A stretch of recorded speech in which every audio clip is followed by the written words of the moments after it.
বাবা ও জঙ্গল বাবা বাবা আমি তো বিরাট বড় পাপ করে ফেলাইছি বাবা।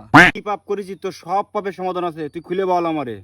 ও বাবা আমি একদিনকে দুধ বেচছিলাম বাজারে বসে, দুধ বেচতে উড়ে বৃষ্টি, সেই বৃষ্টি চলে আসলি আমি একজনের বাড়িতে উঠেছি।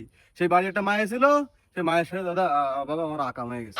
আরে এটা কোনো পাপ হলো? এই পাপের সমাধান আছে, আরো খুলে বল আমারে, সমস্যা নেই। বাবা শুধু এইটুকু বাবা, আর একদিন আমি বাজারতে আসছিলাম বাবা, দেরি হয়ে গেল। ওই দিন কারণ বৃষ্টি চলে আসছে বাবা, আসলে আমি একজনকে বাড়িতে আশ্রয় নিছি, সেই বাড়ির যে মালিকের যে বউ, তার সাথে বাবা আমার আকাম হয়ে গেছে বাবা, আমি বিশাল পাপ করে ফেলেছি বাবা। আরে এটা কি কোনো বিষয় নাই, আমি আসছে জঙ্গল বাবা, আমার সাথে কোনো ভয় নেই, তুই খুলে বল। বাবা শুধু এইটুক না তো বাবা, আরো আছে বাবা।